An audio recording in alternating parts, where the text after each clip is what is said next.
Hello नमस्कार, cooking with वंदनामध्ये आपलं स्वागत आहे। आज मी बनवणार आहे छोल्यांची भाजी।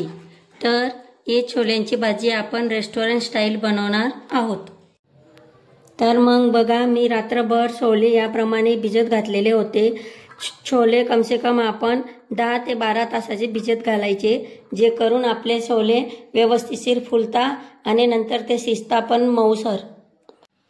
आता बघा, आपण हे छोले पाणी काढून याप्रमाणे कुकरमध्ये घालून घेणार आहोत आणि त्यात याप्रमाणे काही खडे मसाले घालायचे आहेत। या मसाले सगळे वस्तू आम्ही डिस्क्रिप्शन बॉक्समध्ये लिहून देणार आहे, तर तुम्ही तिथे जाऊन नक्की बघू शकता। त्यानंतर आपण त्याच्यात 1 ते 1.5 ग्लास असं पाणी घालायचे आहे आणि त्याचे आपण 5 शिट्ट्या असे घेणार आहोत, जे करून आपले छोले मऊसूर शिजतील। छोले शिजत आहे तोपर्यंत आता आपण भाजीसाठी मसाला तयार करून घेणार आहोत। तर त्यासाठी मी कांदे, आलं, टमाटर आणि लसूण हे घेतलेले आहेत। आता या चारींची आपण पेस्ट तयार करणार आहोत। तर आपण सर्वात आधी कांद्याची पेस्ट तयार करून घेणार आहोत। तर बघा, आपले तिघीही पेस्ट तयार झालेले आहेत। आता आपण छोले बघून घेऊ। हे बघा, 5 ते 6 शिट्ट्यांमध्ये आपला छोला एकदम व्यवस्थित शिजलेला आहे। आता बघा, याप्रमाणे चाळणीत आपण काढून त्याच्यात जे आपण खडे मसाले घातलेले होते ते काढून घ्यायचे आणि आपण हे खालचं पाणी पण वापरणार आहोत।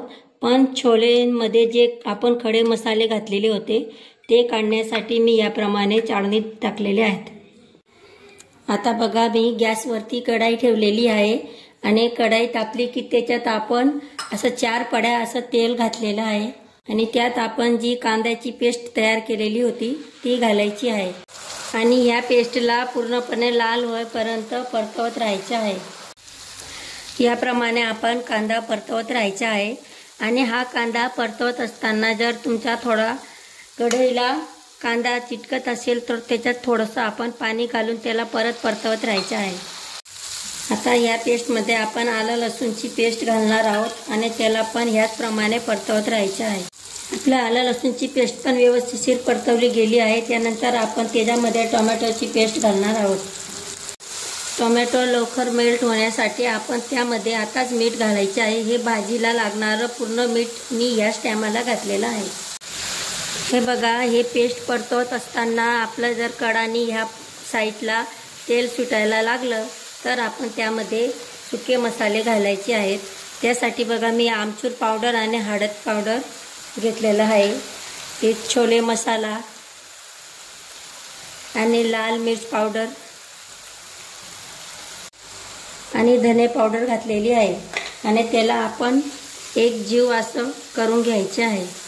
हे बघा, आपला मसाला पण व्यवस्थित परतवला गेलेला आहे। त्याचे सुद्धा आता कढाला तेल सुटायला लागलेलं आहे। तर आपण त्यामध्ये जे आपण उकडून ठेवलेले छोले आहेत आणि त्याचे जे पाणी होतं ते घालायचं आहे। हे बघा, आपण याच्यात जे पाणी उकडायला घेतलेलं होतं छोल्यांसोबत तेवढंच पाणी घातलेलं आहे। आता जास्ती पाणी घालायचं नाही। आता आपण तिला रेस्टॉरंट स्टाईल बनवण्यासाठी एक ट्रिक वापरणार आहोत, तर ती तुम्ही पुढे बघा। आता मी एक स्टीलची पातेलीमध्ये 1 ग्लास असं पाणी घेतलेलं आहे आणि त्यामध्ये मी चहा पावडर असं घालणार आहे। तर बघा, 1 चम्मच अशी मी याच्यात चहा पावडर घातलेली आहे। हे बघा, आता आपलं चहापत्तीचं पाणी उकळलेलं आहे।